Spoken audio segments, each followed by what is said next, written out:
تو یہ باز آنا چاہیے ان بے شرموں کو، یہ امت میں تفرقہ ڈالتے، بے حیائی کرتے۔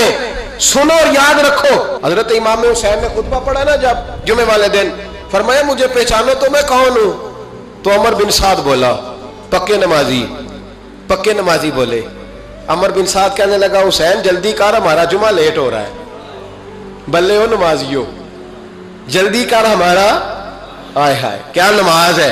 یعنی نبی پاک کے نواسے کو شہید کریں گے اور شہادت کے بعد جمعہ پڑھیں گے اور نماز میں کہیں گے اللہم صلی علی محمد وعلی آل محمد۔ ان کو شہید کر کے قتل کر کے جمعے کا خطبہ دیا جا رہا ہے اور نماز پڑھی جا رہی ہے اللہم صلی علی محمد وعلی۔ تو میرا سنی بڑا بھولا ہے، کہتا ہے جی وہ زیادہ نمازیں پڑھتے ہیں۔ تو زیادہ نمازیں تو عمر بن سعد بھی پڑھتا تھا، تو بھولا۔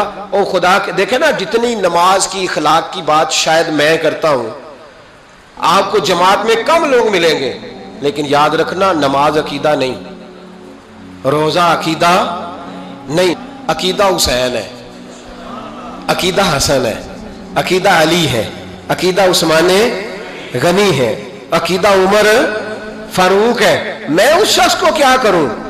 مجھے اس شخص کی کیا ضرورت ہے جو ممبر پہ بیٹھ کے کہتا ہے حسین ابن علی باغی تھے؟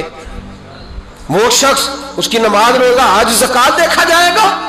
آؤ قرآن مجید سورہ شورا آیت نمبر 23، گھر جا کے قرآن مجید کھولو، یہ والی آیتیں بھی پڑھا کرو، یہ والی بھی کھولا کرو۔ صحابہ جمع ہو کے نبی پاک کے پاس آئے، عرض کی یا رسول اللہ صلی اللہ علیہ وسلم آپ کے خرچے زیادہ ہیں، آمدن کا ذریعہ کوئی نہیں۔ جس طرح آج لوگ ہر پیر صاحب سے نہیں پوچھ رہے، علامہ صاحب سے، کہ آپ کام کوئی نہیں کرتے، کپڑے پھر بھی سفید پہنتے ہیں، کیا ذرائع آمدن ہے، پھر بھی آپ گاڑی میں گھومتے ہیں۔ ہمارا تو پروگرام تھا مولوی بھوکا مر جائے، پر اس کے پاس آتے ہیں تو یہ تازی چائے پلاتا ہے، کیا مطلب، کس طرح کا رویہ ہے؟ صحابہ کے بار وہ یہ نہیں سوچتے تھے آتے کہاں، وہ کہتے تھے آگے بڑھ کے حصہ ڈالیں۔ وہ سارے آگے بڑھے، کہا یا رسول اللہ صلی اللہ علیہ وسلم اخراجات زیادہ ہیں، ذرائع آمدن بظاہر کوئی نہیں، نذرانوں پہ اعتراض نہ کیا کرو، نذرانہ دینا نبی پاک کی سنت ہے، نذرانہ قبول کر لینا نبی پاک کی، بولو، حضور کی سنت ہے۔ تو صحابہ جمع ہو کے آئے، ایک جگہ پہ میٹنگ کی، کہا تھوڑے سے پیسے ہر مہینے پیش کریں گے۔ تو حضور سے بات کون کرے گا پیسوں کی؟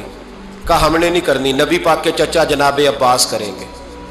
حضرت عباس رضی اللہ تعالیٰ عنہ کے ذمہ لگایا گیا، جناب عباس آئے، حضرت عباس رضی اللہ تعالیٰ عنہ پیسے لے کے آئے، اور سیانے بندے تھے، انہوں نے بڑی سمجھداری والی، عقل مندی والی بات چھیڑی۔ یہ نہیں کہا کہ حضور ہم یہ نذرانہ دیں گے، کہنے لگے یا رسول اللہ ہمیں پتہ ہے آپ کی مذہبی مصروفیت اتنی ہے کہ آپ کو ٹائم نہیں ملتا کاروبار کرنے کا، اگر آپ کام کریں گے تو پھر آپ کس طرح کر کے دین کا کام ہو سکے گا، اور یا رسول اللہ آپ نے جو ہمارے لیے کیا ہے اس کا ہم بدلہ نہیں دے سکتے، ایک حرف کا بدلہ نہیں دے سکتے، حضور یہ تھوڑا سا نذرانہ ہر مہینے لایا کریں گے، قبول کر لیں۔ نبی پاک کے سامنے رکھا ہی تھا کہ اللہ کا قرآن بول پڑا، کا کل لا اسألکم علیہ اجرا، محبوب ان سے فرما دو کہ میں نے تمہارے لیے بڑی تکلیف سہی ہے، پر میں تم سے کوئی اجر نہیں مانگتا، تم سے کوئی اجر نہیں مانگتا، ہاں اگر تم نے کچھ کرنا ہے الا المودۃ فی القربى، تو میرے قریبیوں سے پیار کرتے رہنا، میری ختیجہ سے پیار کرنا، میری عائشہ کا ادب کرنا، میرے قریبیوں کا احترام کرنا۔ یا رسول اللہ ازواج تو گھر میں ہے ہی، قریبی کوئی اور بھی خاص ہے جس کا ادب کرنا ہے؟ تو نبی پاک نے فرمایا ہاں علی، فاطمہ، علی اور فاطمہ کی اولاد، فرمایا ان کا ادب کرتے رہنا، اس کا مطلب یہ ہوگا کہ تم نے میرے ساتھ بڑا ہی اچھا سلوک کیا ہے۔ کہا ان کا ادب کرنا، جناب علی، سیدہ فاطمہ، اور دونوں کی ان کا ادب کرنا فرائض دین، اہل بیت کا ادب کرنا فرائض۔ کچھ لوگ کہتے ہیں کچھ لوگ جی سید بن گئے ہیں نہیں، پر تو میں کہ جڑے بن گئے انہوں نے اللہ آپ ہی پوچھ لے گا، تو ادب کر، جڑے بن گئے نے اللہ۔ شیخ الاسلام والمسلمین حضرت خواجہ قمر الدین سیالوی رحمت اللہ تعالی علیہ، دو بندے خواجہ صاحب سے ملنے آئے تو ان کو پتا تھا کہ خواجہ صاحب سیدوں کا بڑا احترام کرتے ہیں، تو دو بندے آ گئے، کچھ لینے کچھ مانگنے، تھے فراڈ دونوں، تانگے سے اترے تو سیال شریف کے رستے میں درمیان میں پروگرام بنایا کہ سنا ہے خواجہ صاحب سیدوں کا بڑا ادب کرتے ہیں، سید نہ بن جائیں. بن بھی جاتے ہیں نا لوگ، وہ سید نہ بن جائیں. ٹھیک ہے جی بن جاؤ، بن گئے سید. خواجہ صاحب کو کسی نے اندر جا کے بتایا 2 سید آئے ہیں، تو خواجہ صاحب اس طرح دوڑے کہ نہ جوتا نہ سر پہ ٹوپی، دوڑ کے آئے. شیخ الاسلام خواجہ صاحب نے ہاتھ چومے، نذرانہ دیا، 2-3 تھیلے بھر کے دیے لنگر کے. جب وہ جانے لگے نا تو خواجہ صاحب ان کے ساتھ باہر تک آئے. جہاں انہوں نے سید ہونے کا پروگرام بنایا تھا وہاں تک ساتھ آئے، ان کو روانہ کیا. ان میں سے ایک بندہ خود ہی بول پڑا، کہنے لگا حضور یہاں لوگ دروازے تک چھوڑنے آتے ہیں یا گاڑی تک؟ نہ دروازہ نہ گاڑی، آپ درمیان میں رخصت کرنے آئے، سمجھ نہیں آئی. تو خواجہ صاحب فرمانے لگے تم یہیں سید بنے تھے، یہاں تک ادب کرنا ضروری تھا. یہاں تم سید بنے تھے، یہاں تک ادب کرنا، پیچھے تم سید نہیں ہو تو میں کیسے ادب کروں؟ جہاں تک تم سید ہو وہاں تک ادب کرنا.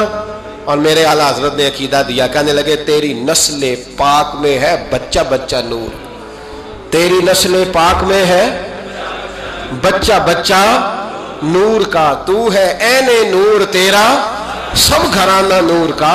تو میاں صاحب نے اس کی وضاحت بھی کی. میاں صاحب سے کہا حضور ادب کرتا کون ہے؟ سارے تو ادب کرتے نہیں. تو میں دور نہیں نہ جاتا، پرانے محدثین نہیں پوچھتا، یہ کشمیر میں میاں محمد بخش صاحب سے پوچھ لیتے ہیں حضور ادب کرتا کون ہے؟ تو میاں صاحب فرمانے لگے اصلا نال جے نیکی کریے. کنہ نال؟ اصلا نال جے نیکی کریے تو وہ نسلہ تاک نہیں پھول دے. ہاں بے اصلا نال نیکی کریے تو پھول کنڈیاں نال تول دے. بے اصلا فرمانے لگے جو اصل ہوگا نا اخلاق کا، کردار کا، خاندان کا اصل، وہ ہمیشہ مصطفیٰ کے صحابہ کا بھی احترام کرے گا اور اہل بیت نبوت کا بھی ان کا ادب کرے. سنیں نبی پاک نے کیا فرمایا. ترمذی میں حدیث ہے، نبی پاک نے خطبہ حجت الوداع دیا.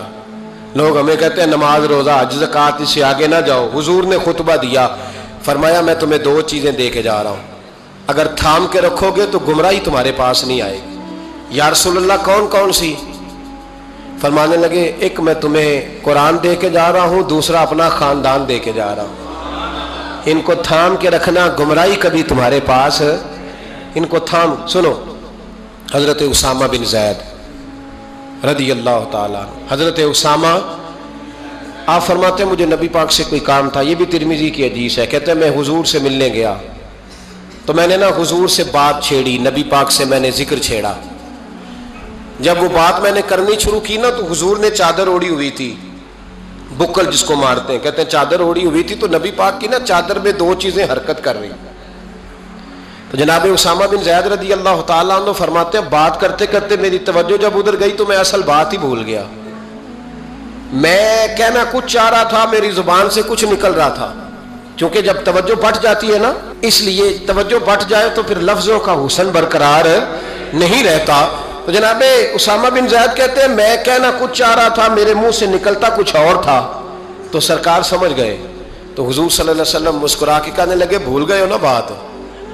تو میں نے کہا حضور بھول گیا ہوں. تو کہتے ہیں میں بھی ان سے کب سے کہہ رہا ہوں کہ باز آ جاؤ، لیکن یہ نہیں آ رہے. کہتے ہیں میں اور پریشان ہوا کہ یہ کن سے حضور کہہ رہے ہیں. تو نبی پاک نے چادر مبارک کو کھولا، ایک بغل سے امام حسن نکلے، دوسرے سے امام حسین نکلے.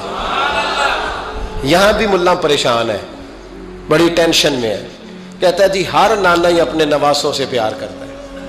تو میں نے کہا بے وقوف، یہ عام نانا نہیں، یہ وہ والے نانا ہے جن کے بارے میں اللہ کہتے ہیں وما ینطق عن الہویٰ ان ہوا الا وحی یوحیٰ. فرمایا میرے محبوب اتنی دیر تک بولتے نہیں جب تک میں حکم نہیں کر دیتا. تو امام حسن اور حسین کا پیار بھی اللہ کا حکم تھا، اس لیے ہو رہا تھا. فرماتے ہیں جب نبی پاک کی بغلوں سے وہ دونوں نکلے نا تو میں نے حضور کی آنکھوں میں چمک دیکھی، نور دیکھا.